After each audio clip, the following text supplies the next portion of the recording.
नमस्कार व्यूअर्स। और आप सब लोग कैसे हैं? आशा करती हूँ आप सब लोग अच्छे होंगे, स्वस्थ होंगे और मेरा शिव पुराण का पाठ अवश्य देखते होंगे। तो सबसे पहले हम जान लेते हैं कि कल तक हमने कहाँ तक पढ़ा था। तो कल तक था कि मेरे प्रत्येक जन्म में मेरी शिव में भक्ति हो, शिव में भक्ति हो, शिव में भक्ति हो। शिव के सिवा दूसरा कोई मुझे शरण देने वाला नहीं। महादेव आप ही मेरे लिए शरणदाता हैं। इस प्रकार प्रार्थना करके संपूर्ण सिद्धियों के दाता देवेश्वर शिव का पराभक्ति द्वारा पूजन करें। विशेषतः गले की आवाज़ से भगवान को संतुष्ट करें। फिर सपरिवार नमस्कार करके अनुपम प्रसन्नता का अनुभव करते हुए समस्त लौकिक कार्य सुखपूर्वक करते रहें। जो इस प्रकार शिव भक्ति परायण हो प्रतिदिन पूजा करता है उसे अवश्य ही पग पग पर सब प्रकार की सिद्धि प्राप्त होती है। वह उत्तम वक्ता होता है तथा उसे मनोवांछित फल की निश्चय ही प्राप्ति होती है। रोग दुख, दूसरों के निमित्त होने वाला उद्वेग, कुटिलता तथा विष आदि के रूप में जो जो कष्ट उपस्थित होता है उसे कल्याणकारी परम शिव अवश्य नष्ट कर देते हैं। उस उपासक का कल्याण होता है। भगवान शंकर की पूजा से उसमें अवश्य ही सद्गुणों की वृद्धि होती है। तो कल तक यहाँ तक था। जो लोग नए हैं वो जानना चाहेंगे कि ये पाठ मैं क्यों कर रही हूँ। तो ये एक शुभ कार्य है, मंदिर के लिए है और इसमें मैं आप लोगों का सहयोग चाहती हूँ कि आप लोग सब्सक्राइब करें, लाइक करें और शेयर करें और अपने परिवार और मित्रगणों को भी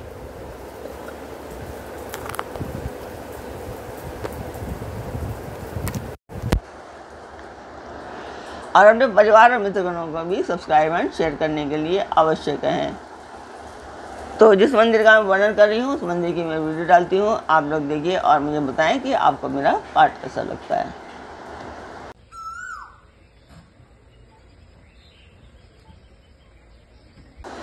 तो मंदिर की वीडियो आपने देखी, आपका मेरा पाठ कैसा लगा कमेंट बॉक्स में मुझे अवश्य बताएं। तो अब हम चलते हैं आज के पाठ पर। स्वागत करती हूँ मैं आप सभी का अपने इस कार्यक्रम शिव पुराण में। तो आज के शिव पुराण में है कि भगवान शिव की श्रेष्ठता तथा उनके पूजन की अनिवार्य आवश्यकता का प्रतिपादन।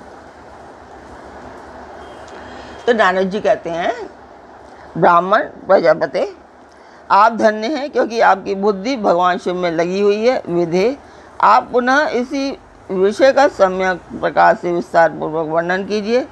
ब्राह्मण ने कहा, तात एक समय की बात है, मैं सब ओर से ऋषियों तथा देवताओं को बुलाकर उन सबको क्षीर सागर के तट पर ले गया जहाँ सबका हित साधन करने वाले भगवान विष्णु निवास करते हैं।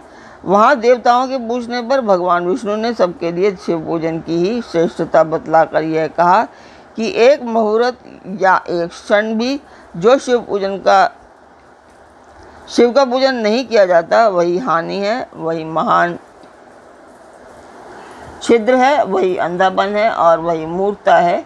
जो भगवान शिव की भक्ति में तत्पर है, उन जो मन से उन्हीं को प्रणाम और उन्हीं का चिंतन करते हैं वे कभी दुख के भागी नहीं होते। जो महान सौभाग्यशाली पुरुष मनोहर भवन सुंदर आभूषणों से विभूषित स्त्रियां जितने से मन को संतोष हो उतना धन पुत्र पौत्र आदि संतति आरोग्य सुंदर शरीर अलौकिक प्रतिष्ठा स्वर्गीय सुख अंत में मोक्ष रूपी फल अथवा परमेश्वर शिव की भक्ति चाहते हैं वे पूर्व जन्मों के महान पुण्य से भगवान सदाशिव की पूजा अर्चना में प्रवृत्त होते हैं। जो पुरुष नित्य भक्ति परायण हो शिवलिंग की पूजा करता है उसको सबल सिद्धि प्राप्त होती है तथा वह पापों के चक्कर में नहीं पड़ता। भगवान के इस प्रकार उपदेश देने पर देवताओं ने उन श्रीहरि को प्रणाम किया और मनुष्यों की समस्त कामनाओं की पूर्ति के लिए उनसे शिवलिंग देने के लिए प्रार्थना की। मुनिश्रेष्ठ उस प्रार्थना को सुनकर जीवों के उद्धार में तत्पर रहने वाले भगवान विष्णु ने विश्वकर्मा को बुलाकर कहा, विश्वकर्मन तुम मेरी आज्ञा से संपूर्ण देवताओं को सुंदर शिवलिंग का निर्माण करके दो। तब विश्वकर्मा ने मेरी और श्रीहरि की आज्ञा के अनुसार उन देवताओं को उनके अधिकार के अनुसार शिवलिंग बना कर के दिए। मुनिश्रेष्ठ नारद, किस देवता को कौन सा शिवलिंग प्राप्त हुआ, इसका वर्णन आज मैं कर रहा हूँ, उसे सुनो। इंद्र पाद्यराग मणि के बने हुए शिवलिंग की और कुबेर सुवर्णमय लिंग की पूजा करते हैं। धर्म पीतमणि में पुखराज के बने हुए लिंग की तथा वरुण श्याम वर्ण के शिवलिंग की पूजा करते हैं। भगवान विष्णु इंद्रनीलमय तथा ब्रह्महेममय लिंग की पूजा करते हैं। मुने विश्व देवगण चांदी के शिवलिंग की, वसुगण पीतल के बने हुए लिंग की तथा दोनों अश्वनी कुमार पार्थिव लिंग की पूजा करते हैं। लक्ष्मी देवी स्फटिक में लिंग की, आदित्यगण ताम्रमय लिंग की, राजा सोम मोती के बने हुए खने हुए लिंग की तथा अग्निदेव वज्र हीरे के लिंग की उपासना करते हैं। श्रेष्ठ ब्राह्मण तथा उनकी पत्नियां मिट्टी के बने हुए शिवलिंग का, मयासुर चंदन निर्मित लिंग का और नारायण मूंगे के बने हुए शिवलिंग का आदर पूर्वक पूजन करते हैं। देवी मक्खन के बने हुए लिंग की, योजन में भस्म में लिंग की, यक्षगण दधि निर्मित लिंग की, छाया देवी आटे से बने हुए लिंग की और ब्रह्मपत्नी रत्न में शिवलिंग की निश्चित रूप से पूजा करती हैं। वानर पारद या पार्थिव लिंग की पूजा करता है। दूसरे लोग भी ऐसा ही करते हैं। ऐसे ऐसे शिवलिंग बनाकर विश्वकर्मा ने विभिन्न लोगों को दिए तथा वे सब देवता और ऋषि उन लिंगों की पूजा करते हैं।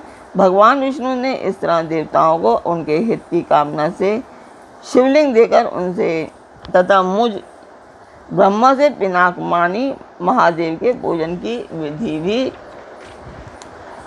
बताई। पूजन विधि संबंधित उनके वचनों को सुनकर देव शिरोमणियों सहित मैं ब्रह्मा हृदय में हर्ष लिए अपने धाम में आ गया। मुने, वहाँ आकर मैंने समस्त देवताओं और ऋषियों को शिव पूजा की उत्तम विधि बतलाई जो संपूर्ण अभिष्ट वस्तुओं को देने वाली है।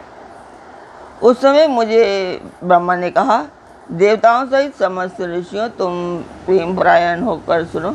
मैं प्रसन्नता पूर्वक तुमसे शिव पूजन की उस विधि का वर्णन करता हूँ जो भोग और मोक्ष को देने वाली है। देवताओं और मुनीश्वरों समस्त जंतुओं में मनुष्य जन्म प्राप्त करना प्रायः दुर्लभ है। उनमें भी उत्तम कुल में जन्म तो और भी दुर्लभ है। उत्तम कुल में भी आचारवान ब्राह्मणों के यहाँ उत्पन्न होना उत्तम पुण्य से ही संभव है। यदि वैसा जन्म सुलभ हो जाए तो भगवान शिव के संतोष के लिए उस उत्तम कर्म का अनुष्ठान करें जो अपने वर्ण और आश्रम के लिए शास्त्रों द्वारा प्रतिपादित है। जिस जाति के लिए जो कर्म बताया गया है उसका उल्लंघन ना करें। जितनी संपत्ति हो उसके अनुसार ही दान करें। कर्म में सहस्त्रों यज्ञों से तपो यज्ञ बढ़कर है। तपो यज्ञ को बढ़कर के बताया गया है। सहस्त्रों तपो यज्ञों से जप यज्ञ का महत्व अधिक है। ध्यान यज्ञ से बढ़कर कोई वस्तु नहीं है। ध्यान ज्ञान का साधन है क्योंकि योगी ध्यान के द्वारा अपने इष्ट देव समरस शिव का साक्षात्कार करता है। ध्यान यज्ञ में तत्पर रहने वाले उपासक के लिए भगवान शिव सदा ही सन्निहित हैं। जो विज्ञान से संपन्न हैं उन पुरुषों की शुद्धि के लिए किसी प्रायश्चित आदि की आवश्यकता नहीं है। मनुष्य को जब तक ज्ञान की प्राप्ति ना हो तब तक वह विश्वास दिलाने के लिए कर्म से ही भगवान शिव की आराधना करे। जगत के लोगों का एक ही परमात्मा अनेक रूपों में अव्यक्त हो रहा है। एकमात्र भगवान सूर्य एक स्थान में रहकर भी जलाशय आदि विभिन्न वस्तुओं में अनेक से दिखते हैं। देवताओं, संसार में जो जो सत्य या असत वस्तु देखी या सुनी जाती है वह सब परब्रह्म शिव रूप ही है, ऐसा समझो। जब तक तत्व ज्ञान ना हो जाए जब तक प्रतिमा की पूजा आवश्यक है। ज्ञान के अभाव में भी जो प्रतिमा पूजा की अवहेलना करता है उसका पतन निश्चित है। इसलिए ब्राह्मणों, यह यथार्थ बात सुनो।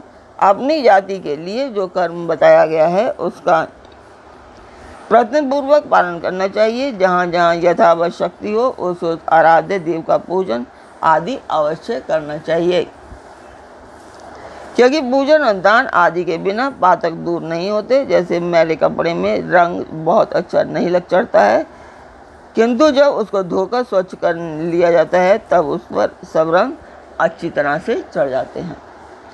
उसी प्रकार देवताओं की भलीभांति पूजा से जब त्रिविध शरीर पूर्णतः निर्मल हो जाता है तभी उस पर ज्ञान का रंग चढ़ता है और तभी विज्ञान का प्राकट्य होता है। जब विज्ञान हो जाता है तब भेदभाव की निवृत्ति हो जाती है। भेद की संपूर्णतया निवृत्ति हो जाने पर द्वंद्व दुख दूर हो जाते हैं और द्वंद्व दुख से रहित पुरुष शिवरूप हो जाता है। मनुष्य जब तक गृहस्थ आश्रम में रहे तब तक पांचों देवताओं की तथा उसमें श्रेष्ठ भगवान शंकर की प्रतिमा का उत्तम प्रेम के साथ पूजन करे, अथवा जो सबके एकमात्र मूल हैं उन सब भगवान शिव की ही पूजा सबसे बढ़कर है, क्योंकि मूल के सींचे जाने पर शाखा स्थानीय संपूर्ण देवता स्वतः तृप्त हो जाते हैं। अतः जो संपूर्ण मनोवांछित फलों को पाना चाहता है वह अपने अभिष्ट की सिद्धि के लिए समस्त प्राणियों के हित में तत्पर रहकर लोक कल्याणकारी भगवान शंकर की पूजा करे। तो आज का पाठ मैं यहीं पर पूर्ण करती हूँ। कल फिर मिलेंगे एक नए पाठ में, एक नई उमंग, एक नई तरंग के साथ।